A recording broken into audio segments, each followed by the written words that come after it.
everyone, welcome back to my channel. So today I'm going to be filming my comfort books. These are the books that I read when I need to feel something. When I need to feel like I need a warm hug. These are my comfort books. They bring me peace. I love to read them. I hope you enjoy this video. Up first, we have a couple books that are like from my childhood, my teen years, that just bring me so much comfort when I read them. The first one is The Hunger Games by Suzanne Collins. If you are living under a rock and you don't know what The Hunger Games is about, basically it's about our main character, Katniss Everdeen, and she volunteers to take her sister's place in this competition that's basically a fight to the death. And it's a YA dystopian. There is a beautiful love story within these books. And I'm holding up the first one, but I really mean the entire series. I just adore The Hunger Games. Whenever I read this as a teen for the very first time, I read it in one sitting. I sat down on my bed and I read the entire thing, and it just brings me so much joy when I read it because it's just such a classic in my mind. I just simply adore The Hunger Games. It brings me so much happiness. Up next, we have another one of my childhood teenage years favorites, and that is of course Twilight by Stephenie Meyer. Twilight to me is just like a warm bowl of soup on a cold rainy day. I read it when I need to feel something, when I need to feel like a sense of happiness and joy. If, again, you're living under a rock, this book follows our main character, Bella Swan, and she moves to this like moody, rainy town where she meets this boy named Edward Cullen, and it turns out that he is a vampire. It is so good. If you're into love triangles, this series has a great love triangle. It's just incredible. Team Edward for me all the way. But I absolutely live, breathe, and die by Twilight.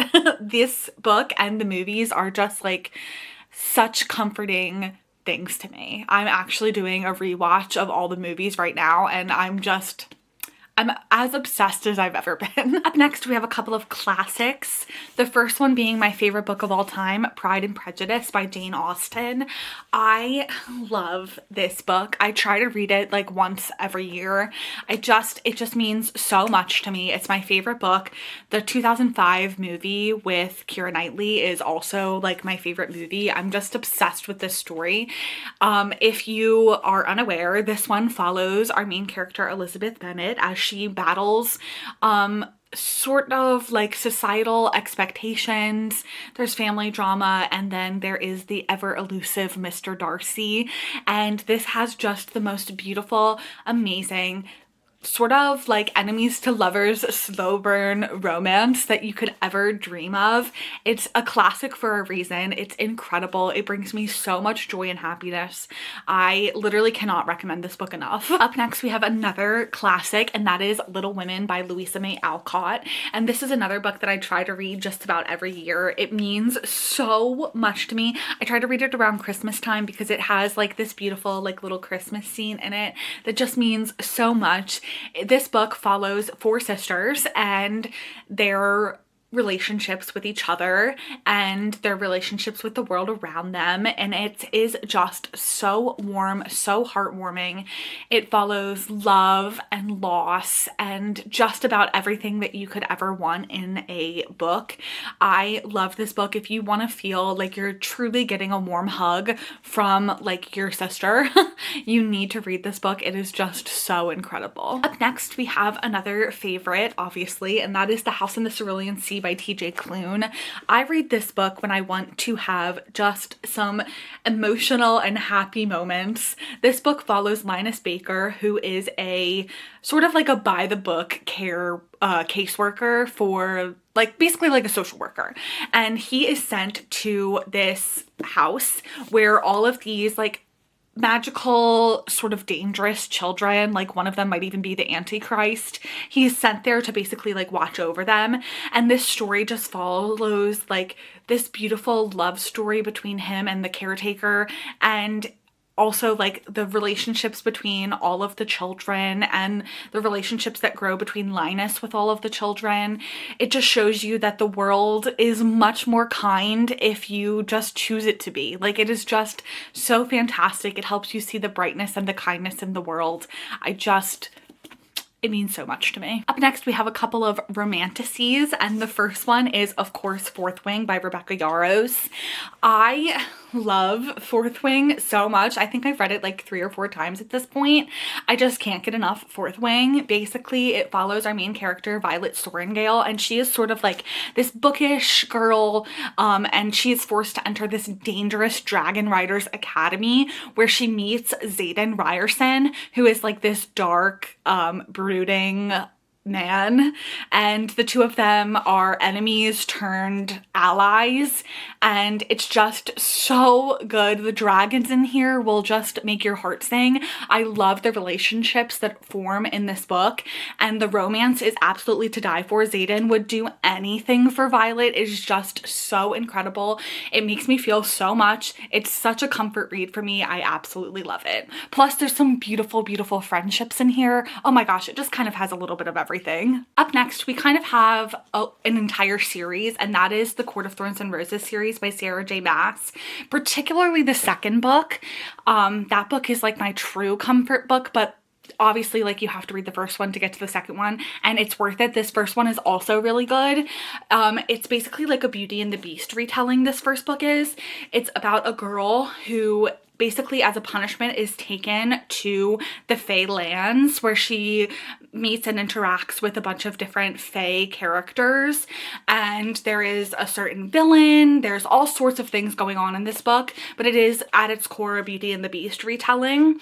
It is just so good. The love stories within this series are just fan-freaking-tastic. It's a comfort book by far. I love this series. I read it again when I want to feel some happiness and joy. Like, I just love a Fae story, and this is definitely no different. And finally, we have a couple of graphic novels that I read pretty often, and I love them. The first one being Lore Olympus. This entire series is just stunning. I adore the art style in this book. It is so beautiful. It's neon. It's incredible. I just eat this book up. This is a Hades and Persephone retelling, and I first and foremost, I love a Hades and Persephone retelling, and this is by far my favorite. So this one follows Persephone, and it is a story of love and consent and hard things that happen to them throughout this entire story. It is just so beautiful. It handles all of these really difficult tasks, like events, with such pristine care, and I love it. The art style, I love the story, I love that it's Hades and Persephone's. I love everything about this book. Just, I can't get enough Lore Olympus. And finally, we have Saga. It's a big chunky book. This is like a compendium of a bunch of different issues of Saga, and I reread this whenever I need just some comfort and joy, and oh my gosh, it's just so good. It follows Alana and Marco, and they are on the run with their precious baby daughter, and they are basically facing a lot of trials and tribulations throughout this book. They're hiding because they are basically wanted because they are in a relationship with each other when they are two different, basically like species, and it's not allowed. This book just follows so much. It has some of the best character work that I've literally ever read. It is just so fantastic. The art in it is stunning, absolutely beautiful. Like, I cannot get enough. It is a little bit graphic at times, but it's just so good and so perfect, and I wouldn't change a single thing about Saga. I am so super obsessed with it, and I cannot recommend Saga enough to everyone. If you love a star-crossed lovers type of situation, it's like a sci-fi space odyssey type of deal, and it's just so fantastic. I cannot recommend Saga enough. And with that being said, those are all of my comfort books. I hope that you enjoyed this video. I hope you found something new to read, and I will see you in the next one. Bye-bye.